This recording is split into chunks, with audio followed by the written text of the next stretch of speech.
हर कदम सच की तरफ। किताब का अंध श्रद्धा भक्ति खतरा है जान, इसका पेज नंबर 9।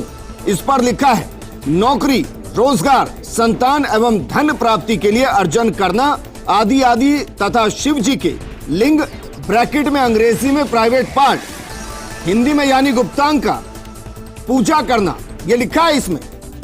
आगे क्या लिखा है, उस लिंग पर दूध डालना, उसके ऊपर तांबे या पीतल का स्टैंड रखकर तांबे या पीतल का घड़ा और उसके नीचे तली में बारीक छेद करके पानी से भरकर रखना, जिससे लगातार लिंग के ऊपर शीतल जल की धारा गिरती रहे, ये मूर्ति पूजा है। उन्होंने शिवलिंग को गुप्तांग बताया और ये किताब में साफ साफ लिखा और ये किताब धड़ल्ले से बिक रही है। अब इसके पेज नंबर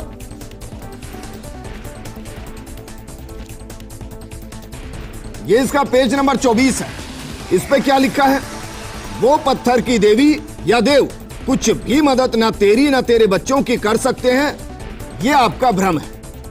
यानी कि जो आप मंदिरों में जाते हैं उन्हें इन्होंने पत्थर की देवी, पत्थर का देवता बता दिया है और कह दिया है कि वो आपकी कोई सहायता नहीं कर सकते। ये ज्ञान, मैं कहूंगा ज्ञान।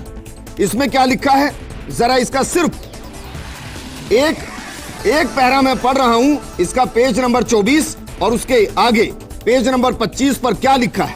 लिखा है काल ब्रह्म ने प्रकृति यानी दुर्गा से कहा कि अब मेरा कौन क्या बिगाड़ेगा, यह अहंकार से भरा हुआ स्वरूप। मनमानी करूंगा। प्रकृति ने फिर प्रार्थना की कि आप कुछ तो शर्म करो। प्रथम तो आप मेरे बड़े भाई हो, क्योंकि उसी पूर्ण परमात्मा की वचन शक्ति से आपकी अंडे से उत्पत्ति हुई और बाद में मेरी उत्पत्ति उसी परमेश्वर के वचन से हुई।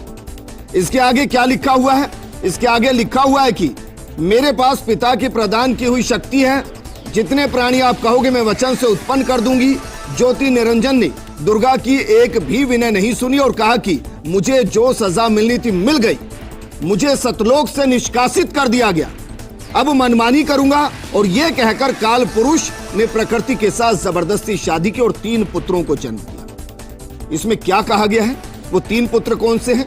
वो 3 पुत्र हैं ब्रह्मा जी, विष्णु जी और शंकर जी की उत्पत्ति। आगे क्या लिखा है, जवान होने तक तीनों पुत्रों को दुर्गा के द्वारा अचेत करवा दिया गया और फिर युवा होने पर श्री ब्रह्मा जी को कमल के फूल पर, विष्णु जी को शेषनाग की शैया पर और शिव जी को कैलाश पर्वत पर सचेत करके इकट्ठा कर दिया गया। और ऐसा ना जाने कितना अज्ञानता है, कितना संक्रमण है, कितना जहर इन किताबों के अंदर है जो खुलेआम मिल रहा है। ये हैं फर्स्ट इंडिया न्यूज चैनल के एंकर विजेंद्र सोलंकी जी, जिनका मानना है कि ब्रह्मा विष्णु महेश के माता पिता नहीं हैं, जबकि इन्होंने शास्त्रों को अच्छे से पढ़ा नहीं है और संत रामपाल जी महाराज के ज्ञान को संक्रमण बता रहे हैं। संत रामपाल जी महाराज ने किस शास्त्र का हवाला दिया है वो भी आपको बताएंगे और ये भी आपको बता देते हैं जिस शास्त्र का हवाला संत रामपाल जी महाराज ने दिया है वो आप सभी के घरों में रखी है और आप उसको पढ़ते भी हैं। तो देखिए ब्रह्मा विष्णु महेश के माता पिता हैं या नहीं, देखिए ये प्रमाण।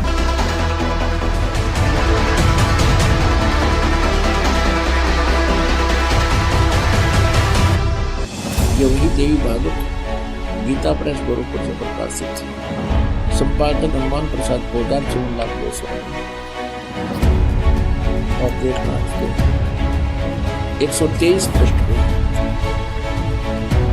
3रा स्कंद 123 पृष्ठ। विष्णु जी अपनी माता दुर्गा की महिमा गा रहे हैं और अपनी सतीथि बता रहे हैं। तुम शुद्ध स्वरूपा हो, ये सारा संसार तुम्ही से उद्भासित हो रहा है। मैं ब्रह्मा विष्णु, मैं विष्णु ब्रह्मा और शंकर, हम सभी तुम्हारी कृपा से विद्यमान हैं। हमारा आविर्भाव मन जन्म, तिरोभाव मन मृत्यु हुआ करता है। केवल तुम ही नित्य हो, जगत जननी हो, प्रकृति और सनातनी देवी हो। ये प्रकृति शब्द भी याद रखना, आपका गीता जी में काम आओगा। तो 14वें अध्याय में दास आपको बताएगा कि प्रकृति से उत्पत्ति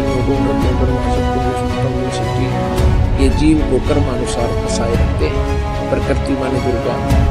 14वें अध्याय के 3, 4, 5 श्लोक में लिखा कि प्रकृति मेरी पत्नी है, मैं पति हूँ उसका, इसके पेट में जीव स्थापित करता हूँ जिसे शक्तियों की उत्पत्ति होती है। विष्णु जी कह रहे हैं कि मैं ब्रह्मा और शंकर हम सभी तुम्हारी कृपा से विद्यमान है। हमारा आविर्भाव मन जन्म त्रोभाव मन मृत्यु हुआ करता है, केवल तुम ही नित्य हो जगत करनी हो प्रकृति।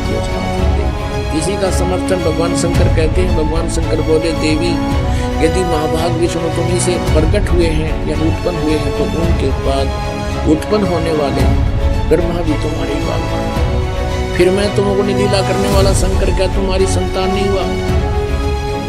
इति सिद्धम ब्रह्मा विष्णु महेश नासवान है, दुर्गा इनकी माता है।